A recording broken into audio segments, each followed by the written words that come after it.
Hello and welcome to something a little bit different. This is Commander: The Great War.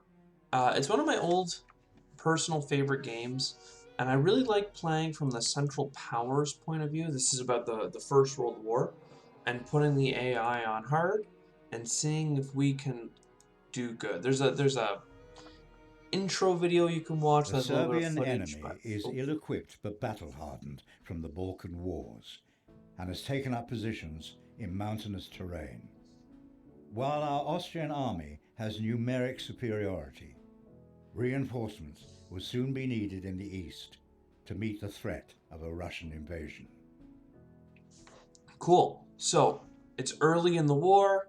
It's literally like the first days. We are Austria at the very start of the First World War because Serbia, shot our Duke last month and we were upset about it. So finally we've mobilized for war.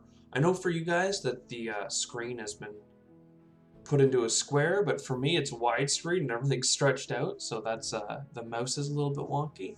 So in this game, we have infantry units, we've got smaller scout infantry units, we've got battleships. There's actually planes and artillery and stuff that comes in, um, and it's all about winning the war and by getting countries to capitulate, which we can do by reducing their national morale, by capturing important cities, capitals, what have you, the ones with the stars. So, classic strategy is to really try and get Serbia to fold early on, but the Serbians I find are very, very tricky to fight, especially because Austria is so weak. So you'll end up getting into a stalemate. Surprise. World War One, you get into a stalemate instead of being able to end the war. Um, Before you're really able to finish them off, you'll have to send troops east because Russia will be coming in. Big boy, big brother Germany can deal with France and England for the most part. And then at one point, Italy's supposedly going to join us, but we know that Italy is going to actually join the Allies because it's all they're good for. Um, and let me go ahead and click start or hit next and have them keep reading into the story here. Germany is expected to begin an attack on France very soon. Both nations are gathering forces near their mutual border. But the Germans intend to bypass enemy positions by sweeping through Belgium. The Russian Empire has access to huge manpower reserves, but its mobilization is expected to be slow. Even so, fresh German and Austrian armies will soon be required on the Eastern Front. The Central Powers are thus aiming for a quick victory in Serbia and France, so that they can turn their attention to Russia. Paris for lunch, with dinner in St. Petersburg. Mm-hmm. And we all know how that went down, or at least most of us do. We'll hope to get through Belgium, and then that's a stalemate. Whereas the Russian side is more of like a fluid war with a little bit less of that entrenchment, more getting around and forward and pushing through. Though I find in this game it tends to be the opposite. But we'll talk about that more when we get there. Until then, I'm going to hit start button. No unit selected. Sweet. So we can select a unit and you can see how far it can go. And then we can see here that different units can attack. Um, and they can swap units with locations. Oh, is it all left click?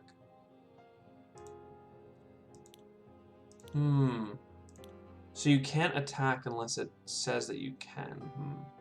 And if you're crazy, you can even try and move your garrisons out, but they're not super useful. I mean, I don't know if you can actually move them further out of the city to like cross the country or not, but we're gonna avoid doing that. So we have a whole bunch of troops up here in the capital, and we've got a bunch of Austrians down here. The first thing to do is step forward and let's look at them here. Their entrenchment of 4. I'm not actually sure what the numbers of that are in this game, but you know, I'm pretty sure it's going to be a problem. So we're going to move just straight onto the front line. Oh, we can move and shoot. And then down here, I can't show you while I'm doing it, but it'll hover over. If we attack, I think 0 and 2 means that we're actually going to lose 2 people and kill none. So we can actually click off and look at this. Yeah, so if we attacked with these units, which are even weaker, this is very difficult to click for some reason. These units have ground attack of 10, whereas these ones only have ground attack of 5. The defense is 7, whereas their defense is 14. So they're literally double in a lot of ways, except having a lot of small units makes a lot of sense depending on the situation. You can also bombard them, and you can see here, it'll destroy a little bit of their battery, which is like,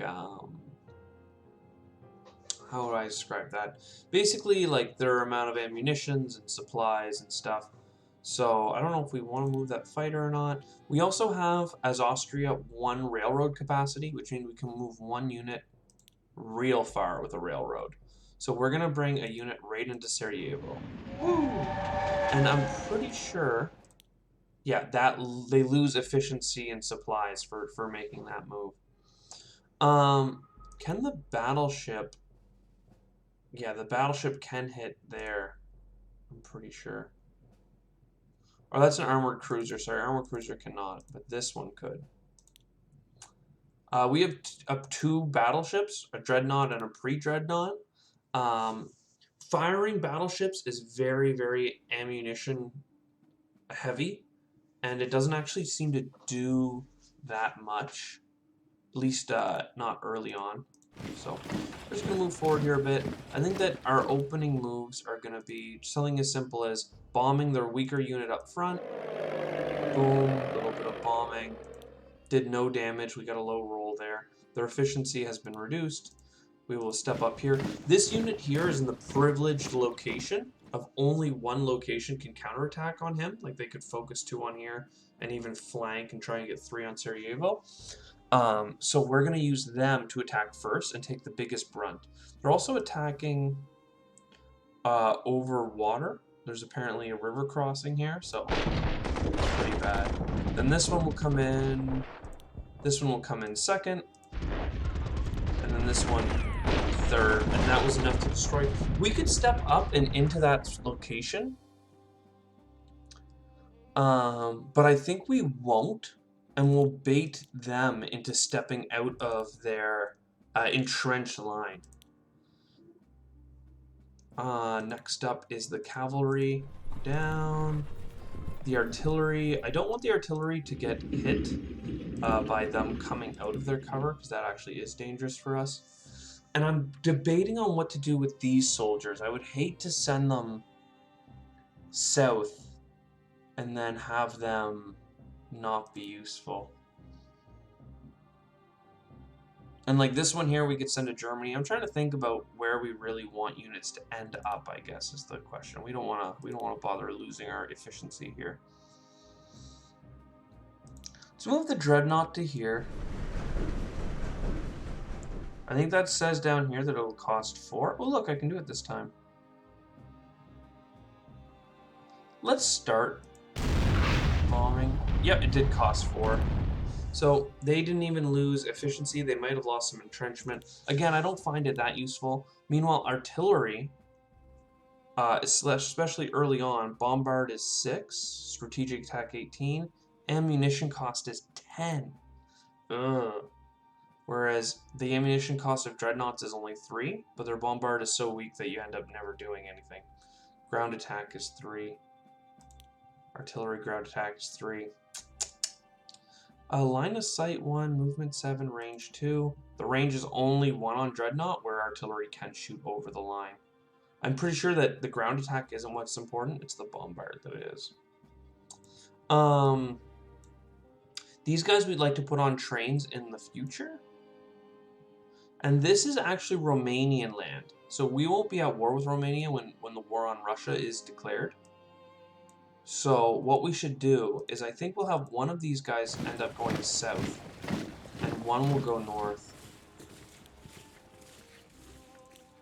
Przemysl. kind of want to move in one of the smaller regiments. The thing is about this area is that we're really just looking to help straighten out a line with Germany. I don't think it makes sense to try and push to like Odessa or the Black Sea or anything like that, but these ones, ooh, these cities, Przemysl in particular, I don't know, terrain information. So defender bonus is 4, entrenchment factor is 4, movement costs or whatever for a city, whereas Przemysl is actually a fortress because it has that hexagon symbol. I'm just wondering if we want to send both of these troops down. I think that what we'll do for now, let's just swap. None of this really matters because what we'll end up doing is training. We'll put this one on a train next turn, then this one will be a little bit closer so we can train him down as well. Maybe even just to here. Yeah, I don't want him to... Nope. So easy to declare war on random people, apparently, in this game. And then this is all German territory. So what we want to do with this unit is we'll just have them walk through the Alps, and then they'll help the Germans in the south, and then we'll talk about our German strategy when it comes. So we also have this thing called production. So here we can produce units. What's really bad is if you lose like 20% of your manpower. As you lose manpower, your country will shut down further and further and further, and it's quite devastating in this game. There's also a research section, and I don't know what this is saying. Yeah, okay. So many turns have to go by before we can research in different things. We can buy an additional lab. See, my thing about Austria is it's really easy to bleed them dry because there isn't that much manpower. I'm trying to remember in the production section. An infantry costs 10 of it. And we use 1,600. So we could deploy 16 infantries before that's an issue. But like dreadnoughts and stuff, that's like 3, 1, 1, 1, 1, 6, 5, 10. How good is cavalry? Like, I usually stay away from it just because it's the First World War. But there is like an argument to be made that production upkeep is 4, PP cost is 20. This is half our production to get 1 infantry. I usually, early on, stick to garrisons because they are, first of all, you get them twice as fast. And second of all, it really pays dividends to fill out your front line so the enemy can't get in and around you, and then you stack your infantry in the pressure points that you want to push. Cavalry's really good because if an enemy does retreat, they have that extra bonus damage of pursuit, which I'm not sure if it's the assault category that gives them that, but most effective when used in clear terrain against weakened enemy units, ineffective against entrenched opponents. Additional damage when causing an enemy to retreat. So, right now I'm leaning towards a single infantry. Cha-ching! Dice satisfying thing. Ooh, how much is like a fighter or an airship? I usually go fighters and airships with Germany because they actually have the production capacity to do it. See, it's 30. And then we'll get two garrisons. There is something to be said, honestly, about going 4 garrisons out the gate. It just takes so long to train an infantry that, like, when you need them, they're not there because you've started training them so late. So I think we'll get one in the first turn. We'll start training one, and then maybe next turn we'll go all in on. We're only supposed to get 9. Next turn, 9 more production. Do you have to pay upkeep right away? No, we're just that broke. Yeah, so we're only gonna get 9 more production next turn, so we're gonna get like a garrison every turn for like hopefully the rest of the game, as we gain production from capturing cities. But this one here, probably the reason why this bombardment is so ineffective is because it's a fortress. Anyways, I've done a lot of talking for an opening move and some other stuff. Is there... There's a button. Yeah, you have to be all the way zoomed in or it messes up. Where you can cycle through the units you haven't moved. So we haven't moved these two. Or we haven't moved all of our ships. The thing about this is once France is in the war, it's really not worth having your ships floating around, let alone Italy. I mean, you can... Never mind it. There is value. Particularly because there's a mechanic where you can sink convoys coming through the Suez from the Brits. So simple, easy. And remember, we're playing on hard mode, so we really do need to maximize everything we get. The AI is attacking us. They have cavalry, and they've moved into a location that makes them vulnerable. Autosave. Save. Matt. Anyways, that was only the very first turn before we got to get into like the actual war, kind of just like explaining the things that happened. But I think that's good enough for our first cut. Next time I'm going to open up and get a little bit more into the war. Germany is going to join in very soon, and then we'll have some real strategy to discuss. I'm really excited to talk about the strategy for that front. But anyways, until then, I hope you enjoyed. It's a new series, so obviously any kinds of likes or comments makes a bigger deal.